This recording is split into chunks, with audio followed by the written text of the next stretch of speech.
Court is on the record in State of Ohio versus Paul Timothy Harvey. Case numbers 25 CRB 168, 25 CRA 175, and 25 CRB 176.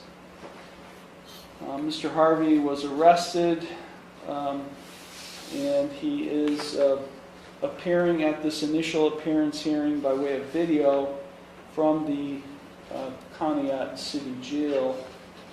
Warrants were issued for his arrest in the 25 CRA 175 and 176 cases, so he was arrested on those outstanding warrants.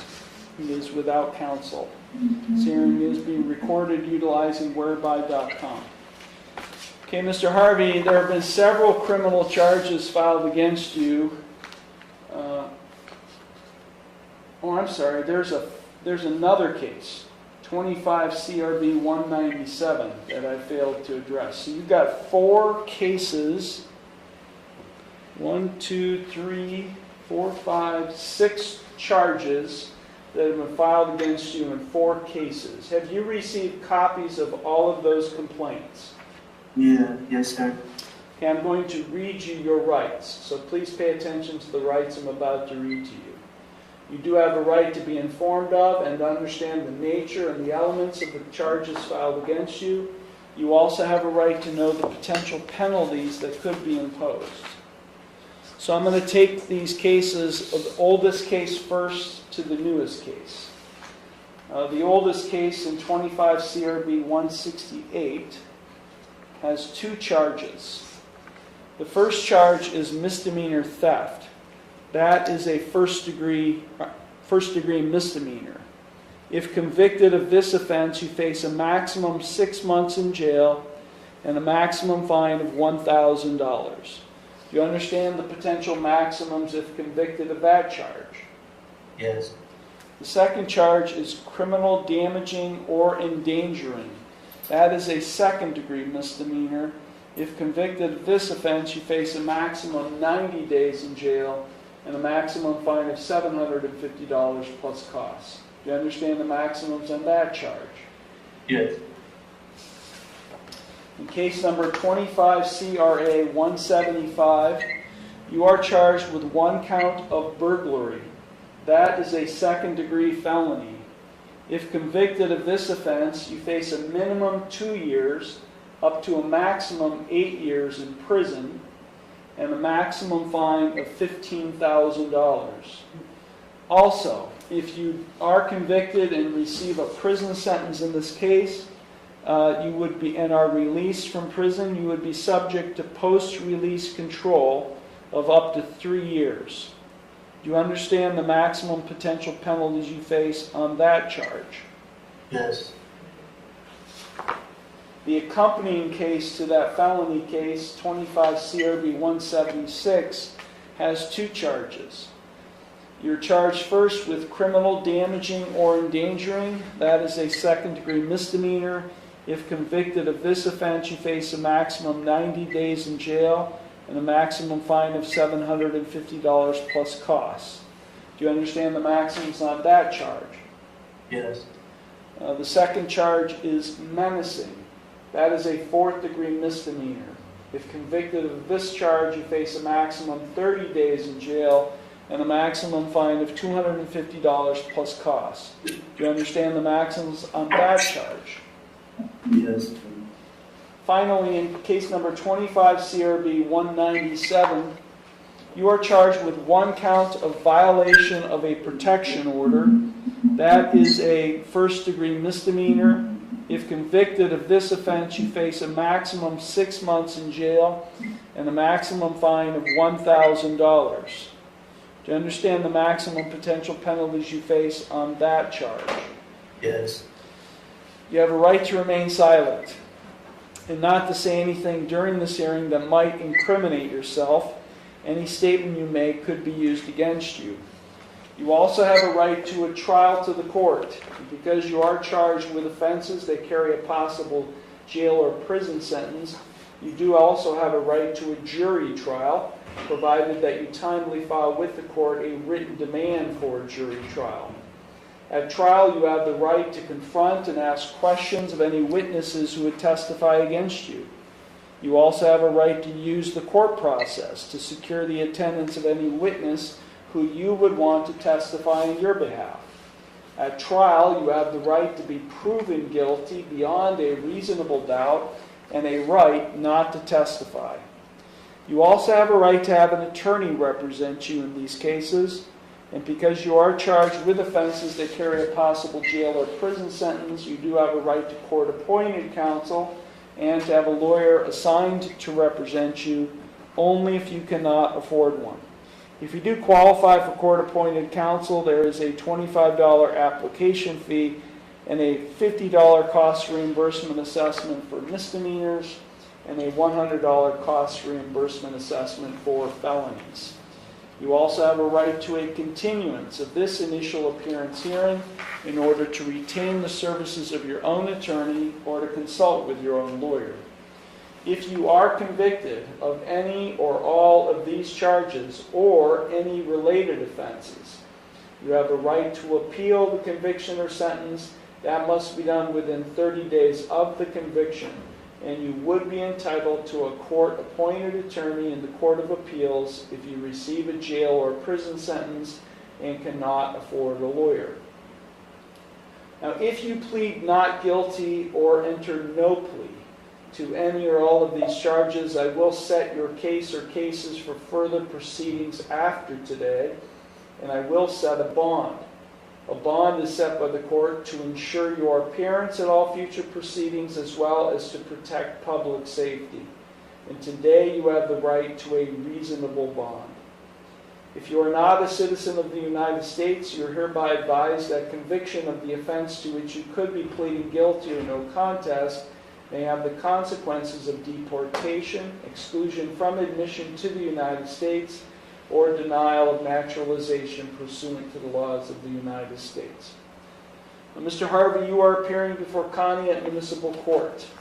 Conneaut Municipal Court is located 2 floors above your head. We're in the same building. This court is what we call a misdemeanor court. In Ohio, we have 2 levels of crimes. We have felony crimes, which are more serious, and we have misdemeanor crimes, which are less serious. This court can only dispose of the less serious misdemeanor offenses. Felony crimes and offenses are handled and disposed of by the Ashtabula County Common Pleas Court, which is located in Jefferson. Now, even though this court cannot dispose of felony charges can be filed here, which is what happened in one of your cases, 25 CRA 175, the burglary charge. And when a felony charge is filed in this court, that affords you, the defendant, one additional right, and that's a right to a preliminary hearing. At a preliminary hearing, the prosecutor is required to present evidence to establish by probable cause that you committed the felony offense. If this court, after that hearing, finds that you probably committed the felony offense, then I would bind the case over or transfer the case to the Ashtabula County Common Pleas Court for further proceedings. So please know, in that one case, you do have a right to a preliminary hearing, which means on the felony charge, you cannot plead guilty to that charge in this court. You cannot plead no contest to that charge in this court because I cannot dispose of a felony charge. So your only 2 plea options on the felony burglary charge are not guilty, which is a denial by you to the offense charge, or you can enter no plea. No pleas are usually reserved for those who do not understand the criminal justice process or lack sufficient mental capacity to be able to understand most of what I'm saying. So those are your only 2 plea options on the felony charge. Now, on all of the rest of the misdemeanor charges, you have 3 plea options. You can either plead guilty, not guilty, or no contest. If you plead guilty, that is a complete admission by you to the offense charge. If you plead guilty, the court will find you guilty, and then I will impose sentence. The second option is you can plead not guilty. If you plead not guilty, that is a denial by you to the offense charged, and as I said earlier, if you plead not guilty, I'll set your case for further proceedings after today, and I will set a bond. The third option is you can plead no contest. If you plead no contest, that is not an admission of your guilt, but it is an admission by you of the truth of the facts alleged in the complaint filed against you. If you enter a plea of no contest, this court will find you guilty, and I will impose sentence without any evidence being presented against you. However, the plea of no contest cannot be used against you in any later civil or criminal proceedings. Mr. Harvey, do you have any questions whatsoever regarding the rights or the plea options I've just explained to you? So if I do plead today, I can't take my plea back, huh? Like if I say like not guilty or no contest, I can't take that back once I say that. I'm not sure I understand your question. So if you plead not guilty or no plea... No content, though. You say you could charge me as guilty, but today I just want to plead not guilty, though, so I'm able to get a lawyer, though, so I can get a better understanding and see... That's fine. Okay, that sounds like a reasonable plan. Do you have any other questions regarding the rights and plea options?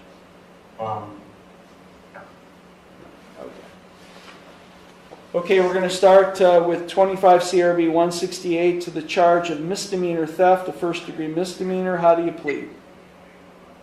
Not guilty. The charge of criminal damaging or endangering, a second-degree misdemeanor. How do you plead? Not guilty. Case number 25 CRA 175 to the charge of burglary, a second-degree felony. How do you plead? Not guilty.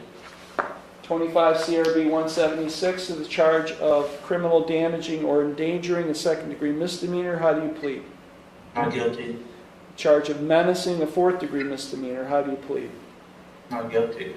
And finally, in 25 CRB 197 to the charge of violation of a protection order, a first-degree misdemeanor. How do you plead? Not guilty.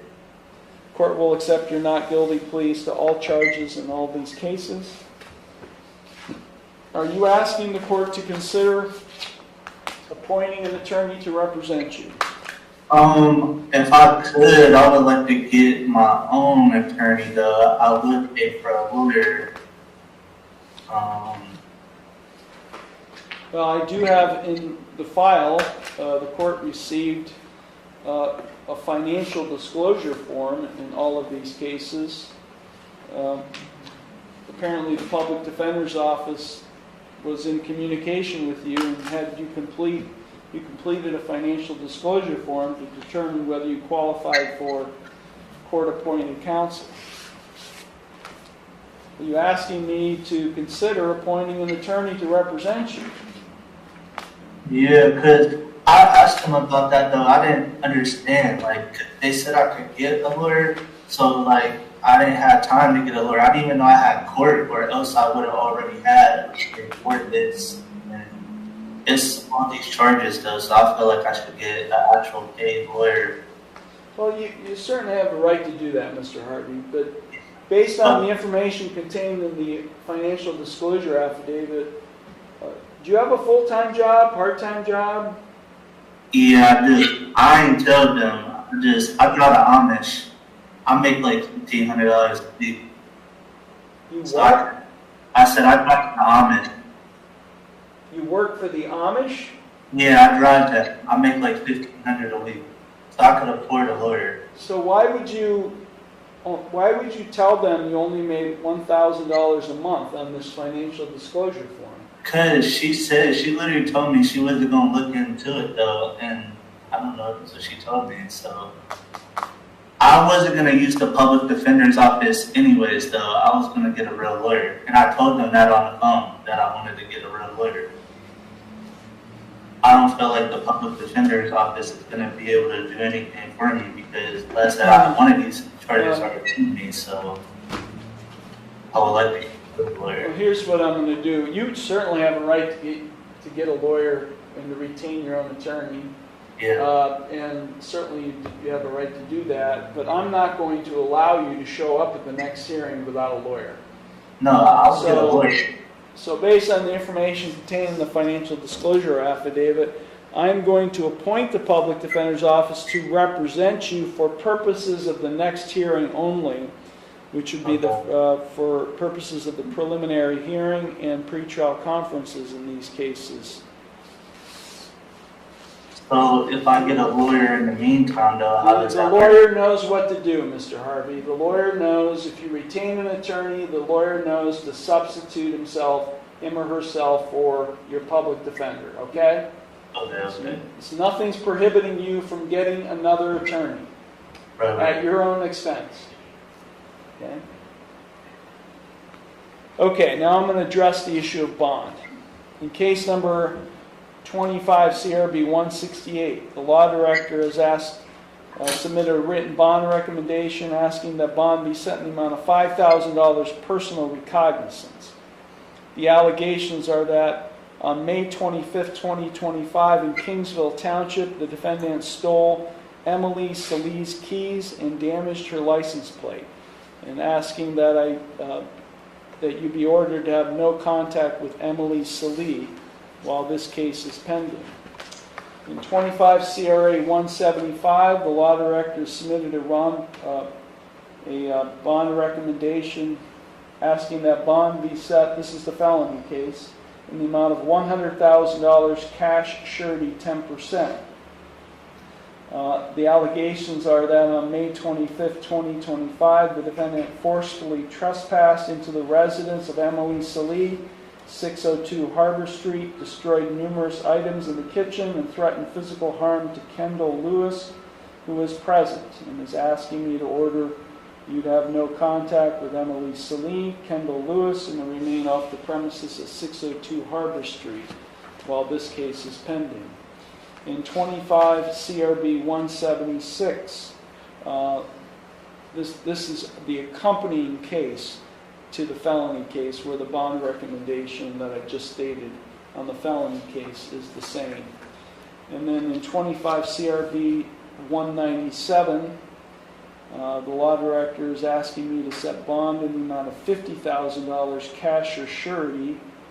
The allegations are that on June 17th, that's today, the defendant went to Emily Salih's residence at 602 Harbor Street, banged on the door in violation of the civil protection order issued in Asheville County Common Pleas Court 25 DR 156, effective through May 19th, 2026, in ordering, or asking me to order that the defendant not have any contact with Emily Salih. Where do you live, Mr. Harvey? What is your address? I live in Warren, Ohio. What's the address? 567 Hillsdale Drive. Warren? Yeah. What's the zip? 44485. How long have you lived there? A long time. How long? To be honest, I can't tell you the exact amount of time, maybe over 10 years. How old are you? 27.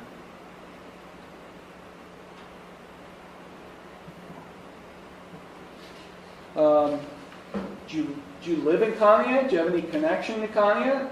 No, she's the mother of my child, though. So that's the connection. You have a child in Conneaut? We have a child, yeah.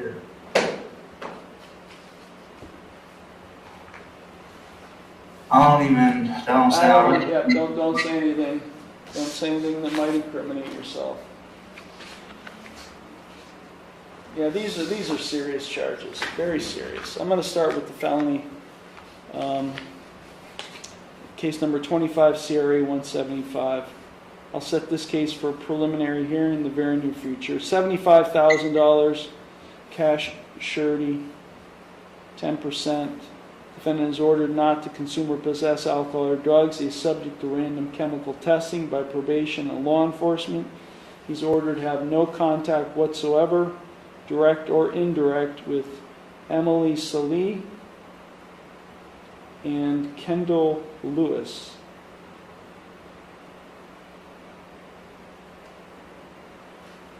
He's ordered to remain off the premises at 602 Harbor Street in Conneaut.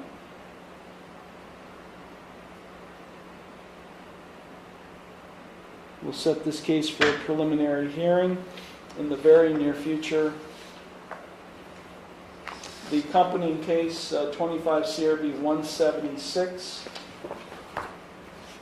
Bond is set in the amount of $25,000, cash surety 10%. Same conditions, not consumer possess alcohol or drugs, subject to random chemical testing. No contact with Emily Salee or Kendall Lewis, and to remain off the premises at 602 Harbor Street in Conneaut.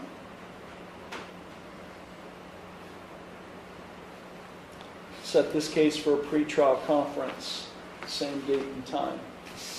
25 CRB 168. Bond is set in the amount of $10,000, cash surety 10%. Same conditions, not consume or possess alcohol or drugs, subject to random chemical testing. In this case, no contact with Emily Salee, and to remain off the premises at 602 Harbor Street in Conneaut. This case will also be set for a pretrial conference. Case number 25 CRB 197. Bond is set in the amount of $25,000, cash surety 10%. Not to consume or possess alcohol or drugs, subject to random chemical testing. No contact with Emily Salee, and to remain off the premises at 602 Harbor Street in Conneaut. Set this case for a pretrial conference. All of these cases will be scheduled at the same date and time in the very near future. But Mr. Harvey, if you're not able to post bond, you'll be incarcerated until the next hearing. If you do post bond, I've listed several conditions, which means you're supposed to stay drug and alcohol free, and you're supposed to stay away from Emily Salee and Kendall Lewis and avoid 602 Harbor Street. If you, Do I have to? I'll let you know. if you listen to me, Mr. Harvey, Yeah. I'm not playing here. I'm not trying to play either, man. I'm just, you listen to me.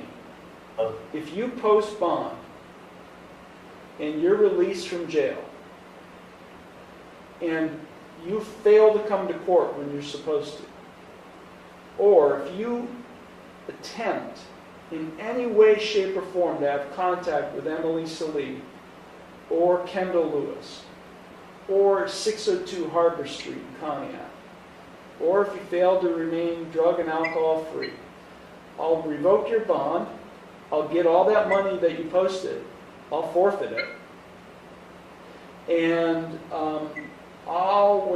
when I issue a warrant and you're arrested on that warrant, I'll make sure you sit in jail for as long as I can keep you there. I'm not playing. So, if you do post bond, just know, you better be here. First thing you ought to do is go find a lawyer, because you keep talking about getting a lawyer. So that's the first thing you need. Because these are serious charges, and you better get a good lawyer. Exactly, that's what I was saying. I'm trying to get over there. Okay. You understand all of that, Mr. Harvey? Yeah, how much do I gotta come up I'll with? know. The corrections officer's going to tell you after we're done with this hearing. Understood? Yeah. Okay, this matter's concluded.